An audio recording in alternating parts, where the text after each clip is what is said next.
It's Thursday afternoon at 4 o'clock. Welcome to another episode of NatureWorks Facebook Live. Hi everybody, I'm Nancy. We're actually pre-recording this because we've had problems with our audio sound for a while. So we think this way is a little easier. The focus of today's Facebook video is Mum's the Word. And what I have here are very common, what we call annual or grocery store mums. These are the mums that most people buy in September and October. And there's nothing wrong with these as long as you know that they're really not a perennial. They're bred to go into containers on your porch. They're bred to look really good in a pot, rounded, even, but they're not bred to become a perennial in your garden. So knowing what they are, that's great. We have the cutest varieties. We use them a lot for fixing up and refreshing containers and redoing window boxes. But if you really want mums that are going to come back in your garden, that's a whole nother ball game. And that's something that we've been specializing in at NatureWorks for a long, long time. It all started back in the 80s when I started gardening for my friend Lucy Carlin down on Mulberry Point in Guilford. And she had a mum that she called my Lucy's. And they were semi-double dark pink daisy mums that did not open until late October and bloomed all through November. And I had never seen a mum like this before because all the mums that I've ever grown look like little round globs. I would put them in the garden and then they wouldn't come back, or they'd come back slightly for a year. So last year my staff called this my passion project. And what I've been doing is I've been not only digging up the mums in the spring and propagating them in containers, but also rooting cuttings of them in the summer. So this is an example of one of the Lucy Pink perennial mums. Now, when I met Lucy, they had been growing for over 50 years in her cottage garden. And so it set me on a research project. It turns out that Bristol Nurseries in Connecticut was one of the top breeders of perennial mums in the country. They brought over the original Korean mum stock. So a lot of yards in Connecticut have perennial mums. So what I did was I was so fascinated about it that I started doing research. I started getting the books written by the Bird family about their mums.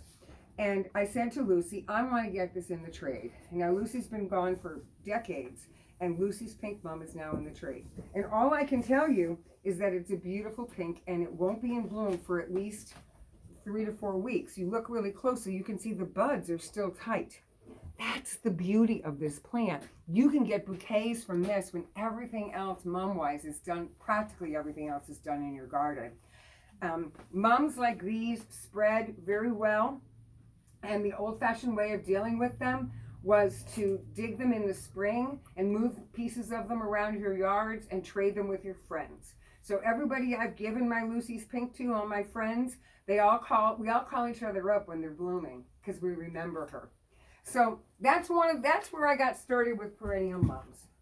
Then I started learning about a whole nother group of perennial mums that were all bred from the original Korean mums that came into Connecticut through Bristol Nurseries. And the most popular one that I found that was available in the trade is Hillside Pink Sheffield. Now it's been shortened to Sheffield. But this was developed at Hillside Nurseries in Norfolk, Connecticut, the home of Fred and Mary Ann McGurty. And it's a beautiful color. It's a peachy color.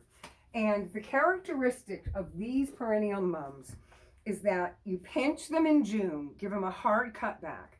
They stay low all summer. And then come the fall, they start to shoot up long stems.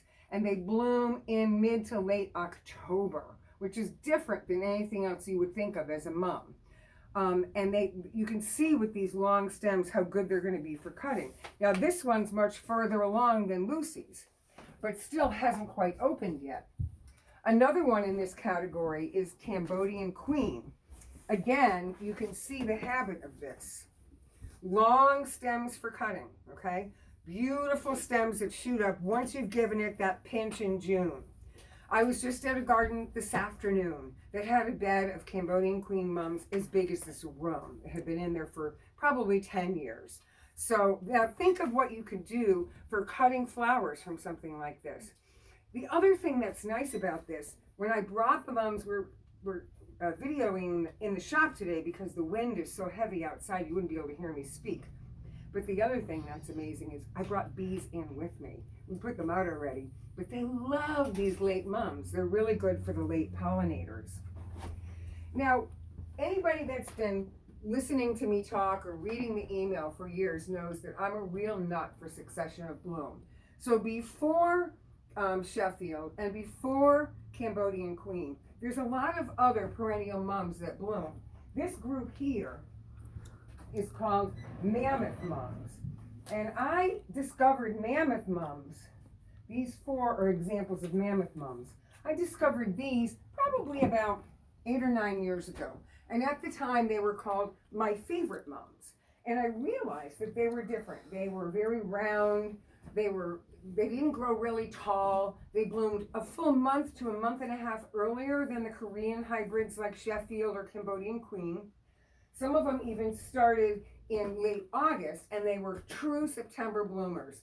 And with one pinch, you can get a plant that gets about 200 to 300 flowers after 3 years. So in terms of flower power and September color, they're amazing.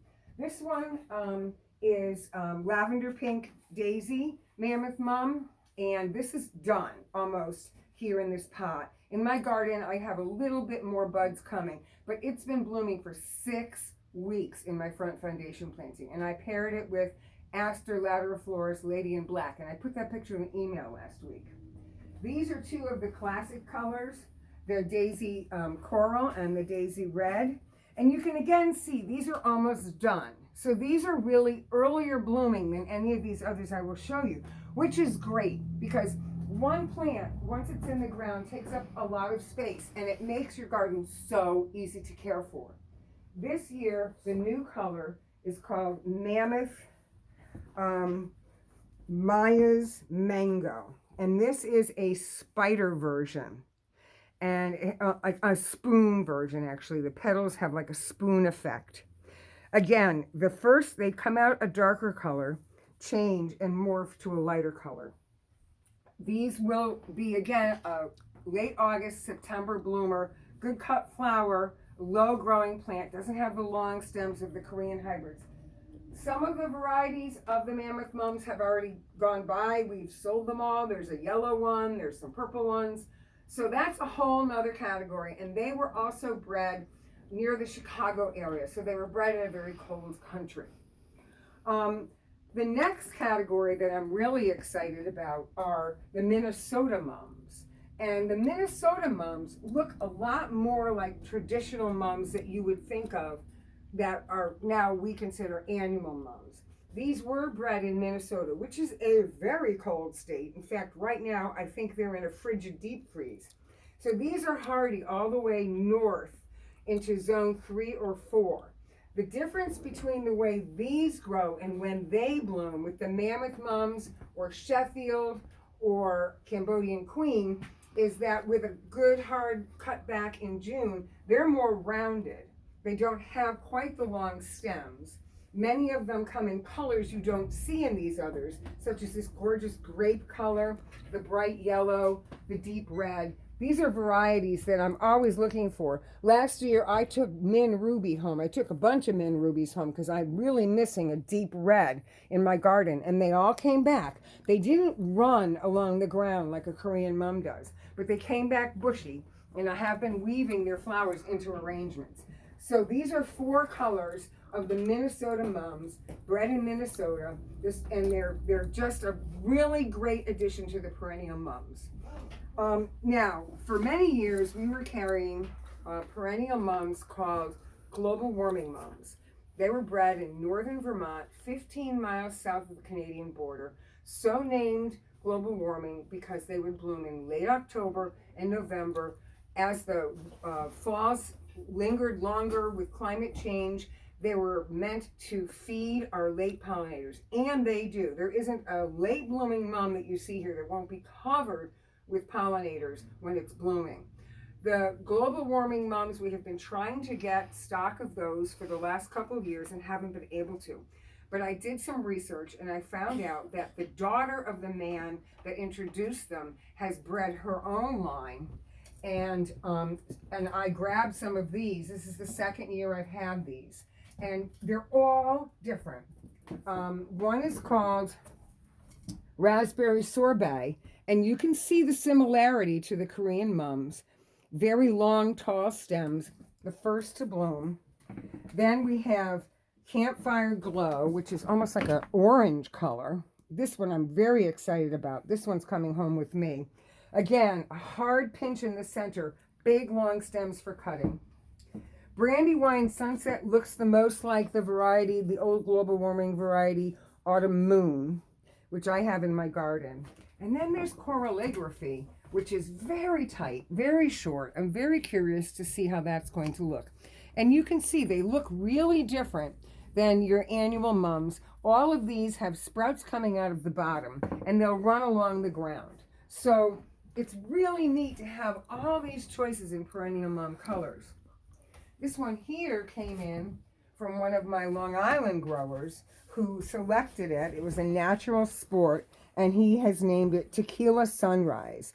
And that's an orangey tangerine color, which is just about to crack into bloom. So these are not grocery store mums. These are true perennials. And one final one that we have out on the benches, I propagated from tip cuttings. This is called Bronze Elegans, and it's a button mum. It has like a bronzy orange button flower at the very end of October, all the way into November. Makes a great cut flower for pumpkin, playing with pumpkins. There are others that I have propagated and brought in and are sold already. There's Emperor of China, which is a beautiful, large, pale white, pale pink, fluffy flower. Propagated that. That's already gone. And I also propagated Maikyo, which is a purple button, and that came and went already. So next year I'm going to double up on some of the varieties that obviously people are paying attention to. My Maikyo and my Bronze Elegans in my garden, each stand is this big around, and I do absolutely nothing to them except a spring feeding and a June cutback. I don't stake them. I don't do anything else. They don't get diseases. They don't get insects. So they're a really easy plant to grow as a perennial in a sunny garden, and they make armloads and armloads of cut flowers for you. Once you have them, you can do what I do, which is divide them in the spring, give them to your friends, move them around your yard. My whole yard is filled with color right now. And in the summer, when you pinch them, if you have the energy, you can also root cuttings and make more plants. So that's what perennial mums are all about. There's a couple more I'll just show you that I cut from our gardens. This one's called Pink Bomb. It's a ground cover mum. We had white bomb in stock, which we've since sold, but Pink Bomb runs along the ground and gets a very, very pale pink flower. Cut this today. This is as you drive into our driveway. Not in the trade at all. If anybody wants Pink Bomb, it has to be propagated. I haven't seen it listed on an availability list in 10 years. And then this one is really unusual. This is called Chrysanthemum, or the new name is Dendranthemum Zwodzkii Clara Curtis. And Clara Curtis starts in the summer and goes into the fall. She's a repeat blooming pink mum. So she's a good one too that's in our gardens. That is available in the trade. We don't have any plants in stock, but it is available. The final quote unquote mum that most people already know about is Montauk daisy, or Nipponanthemum nipponicum. It used to be called Chrysanthemum nipponicum, but again, the botanists have changed the names. Don't be fooled by these plants. Last year I took home 3 this size. They get about this big around after the second or third year. You pinch them hard in the spring, and you pinch them a second time in June, and they form a 2 to 3 foot diameter bush with really good glossy foliage and these massive clusters of big white daisies in October. So this is a really good doer, especially if you want a low maintenance landscape. They're very resistant to being eaten by critters, and they're very good for attracting butterflies and pollinators in the fall. So that's the story about perennial mums, one of the loves of my life. I wrote an article about it for Connecticut Gardener many years ago, and I continue to expand my selection and continue to propagate. So get in here. These will not be here forever. Get them in the garden now, and next year you're going to come in October and thank me, because you will be stunned at how many cut flowers you have, how many bees and migrating monarchs you're going to see on these plants. NatureWorks is open Wednesday through Sunday this week. We have tons of fall color. We have all sorts of fun things going on. We're making dried wreaths right now. I've been working on dried flowers all day. We have succulent pumpkins that we're making up. We have all kinds of fun bulbs and gifts in the shop. It's just a really fun transitional time of year for us to think about how we can do those last things in our gardens over the next 4 weeks to make them so much better next year. Every minute that you have that you can put something into your garden and work on your garden in the fall will reward you really a lot next spring. You'll be so glad that you did it. That's what I'm doing, a little bit at a time for the next few weeks, tucking in bulbs, planting plants, doing a little bit of rearranging, and getting everything all organized for the upcoming winter season. So get into NatureWorks, buy yourself some new treats. Like I said in the email this week, pick 5 plants and plant them, and then come back and tell me how exciting it is to see them next spring.